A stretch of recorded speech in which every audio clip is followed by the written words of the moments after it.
Namaste everyone, Ram here, your DNA hacker. I hope you're having a beautiful day wherever you may be.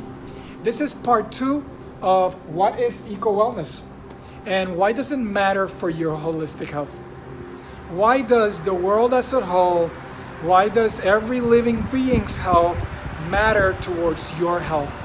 Because as much as you want to change your diet, exercise, sometimes exercising with exercise that actually is not conducive to health, even though we sometimes associate health, we see a lot of like health programs and stuff, and we see somebody that's very fit looking, doing lifting weights or doing some sort of exercise and having a nice body. That is not a measure of health. And so one key component of health that I describe in my DNA Hackers programs, and I will be describing my upcoming retreat on June 17th through the 20th. You can get more information below. There I share a lot of the secrets of my programs in that event so that you can gain the skills and not just go and get stress reduced and feel more relaxed and then go back and do the same thing. No, I want you to get all the benefits of a retreat, but get all the tools so that you can implement it in your life, so that you don't have to keep going through the same vicious cycle to then need something in the exterior to actually help you. So if you keep working from within and you learn how to relate yourself with yourself and with the world better, you're going to find a dramatic improvement as you strive to purify yourself from within. And this requires not just purification because you're eating better, but it requires a number of factors, including the wellness of the environment. And of course, you're one person. You can't do it all. However, if you commit to doing your part, it is going to go a long way towards building within you that higher state that you want to achieve, where all this beautiful stuff lies, where the health lies and the power lies and the freedom lies and so on and so forth. So in the previous video, I described what eco-wellness was, and I described a number of ways in which you can live a more sustainable life, how you can help and why you should do this. Why does this matter? If you have not watched part 1, I highly suggest you do. It's an extremely important video and you should not gloss over it lightly or skip around or not watch it at all. I suggest you watch it. It's an excellent video. All right, so in that video I described how to act in a sustainable way. So really being mindful of what products you buy, what foods you consume, being smarter with your, let's say, your refrigerator storage, or what products you use to clean your clothes or your dishes. And so I understand that some people may feel, hey, I can't afford to be healthier. But when you compare really what you're consuming now and the number of things that you're buying, how much of that is really helping you? How much of that is really healthy for you? And you will find that there are a number of things that you can probably eliminate, and what you're saving, you can then get better stuff for you. But of course, as I mentioned in video 1, you must learn to love, respect, and honor yourself. If you don't love, respect, and honor yourself, how do you expect to give yourself the very best? So people who hold themselves up and say, I want to be up here, I want to treat myself the best, those are the ones that are giving themselves better food, better company, reading better books, listening to better music that's more soothing and more harmonious, educating themselves so that they can actually become a force, so that they can become a shepherd rather than be a sheep. And of course, you have to decide whether you are a sheep or whether you are a shepherd. Most people will be very defensive and react to say, hey, I'm not a shepherd, I'm not a sheep. But if you really analyze, most people are sheep. They are herded.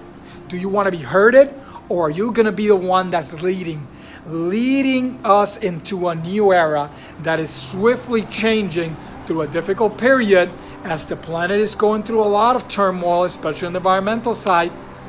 Are you going to be a leader and a trendsetter that is making a difference in other people's lives? Or are you causing degradation, disease, and destruction and harm?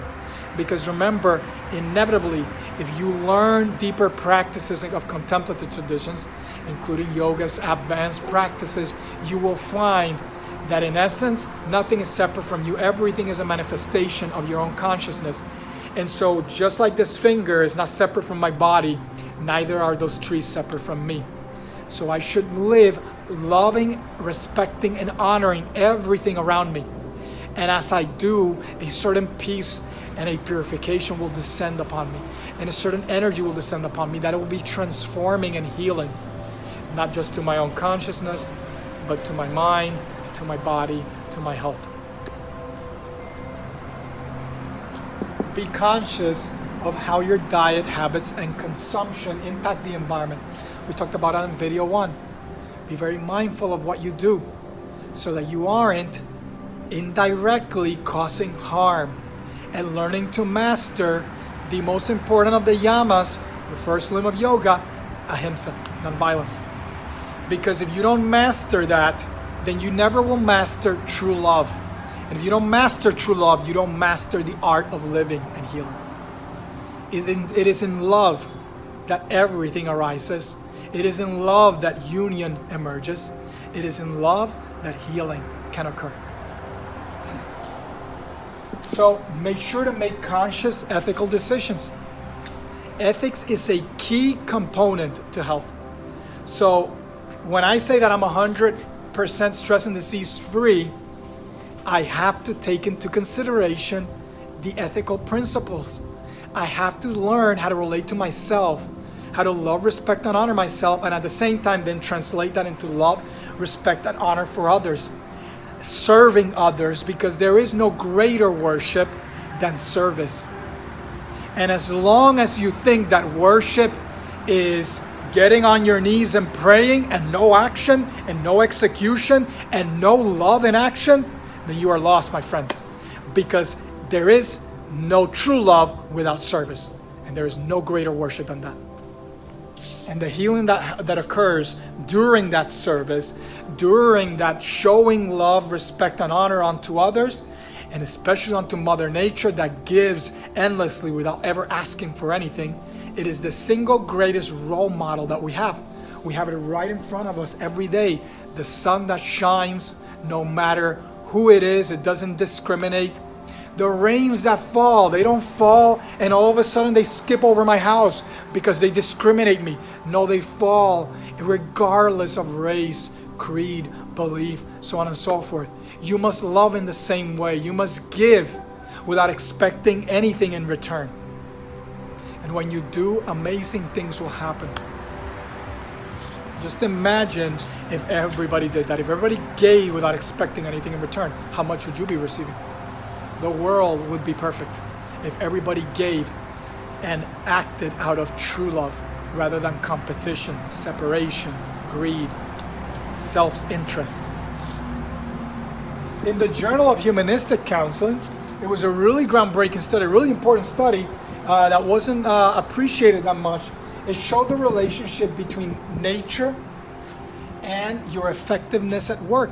So this doesn't matter, this is not just important for your health, it's important for your productivity and your well-being at work. How relaxed you're going to be if you're more in tune with nature.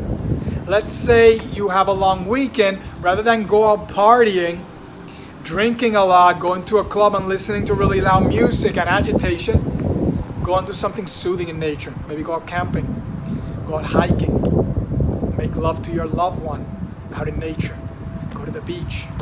Something beautiful, relaxing, soothing. The sounds of nature, the colors of nature, the smells, the aromas of nature are important. You're going to find that there's going to be a big difference when you get back, and your productivity that week, and your resistance to stress, especially during challenging periods when stress goes up. You're going to, because of this greater relaxation, not only are you going to be better suited for challenging moments, but you're also going to enhance your creativity. Just imagine, are you creative when you're stressed out and anxious? Or are you creative when you're relaxed? Can a writer really create the next masterpiece if they're stressed out and anxious? So this really matters, and one of the things that I do is to work with businesses to show them how to create that atmosphere, so that whether it's clients coming in or the workers in the office setting or whatever the business may be, can actually have an environment that is soothing, that stimulates a lower stress level, greater creativity, greater productivity, so on and so forth, higher energy levels, less sick days because you're going to stay healthier.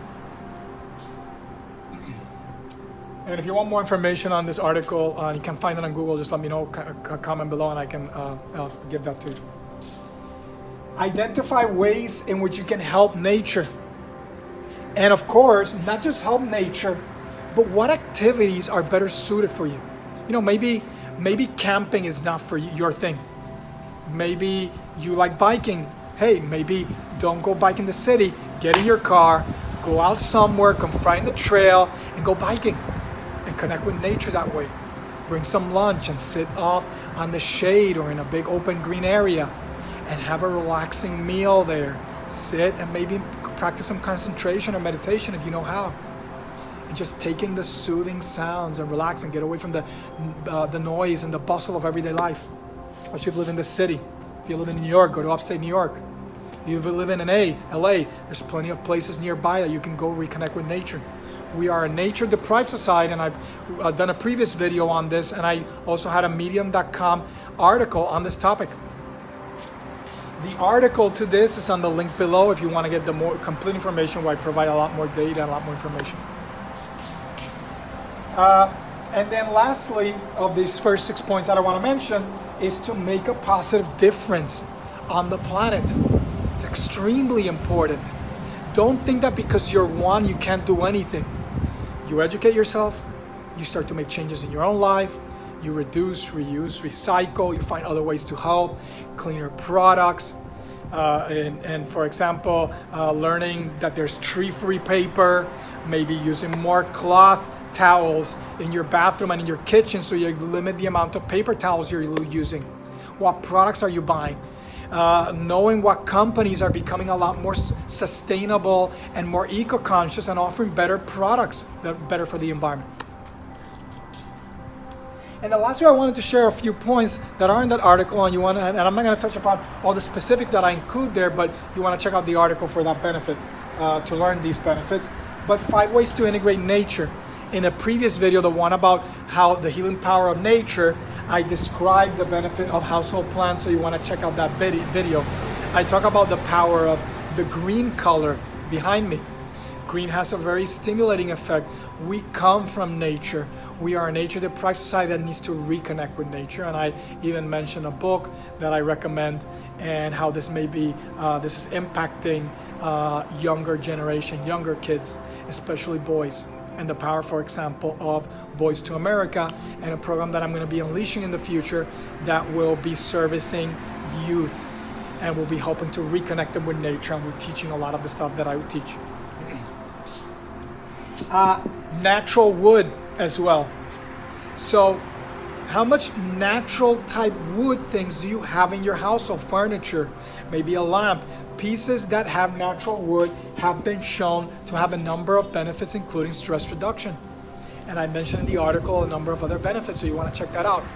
Natural wood, extremely important to add into your house. You add this, you add houseplants. So what are we doing effectively here? Creating a more natural environment within your household or within your office. Not having the stagnant colors, the stagnant monotonous decoration. What type of environment can we create that will actually make it more inviting and soothing and relaxing? Crystals.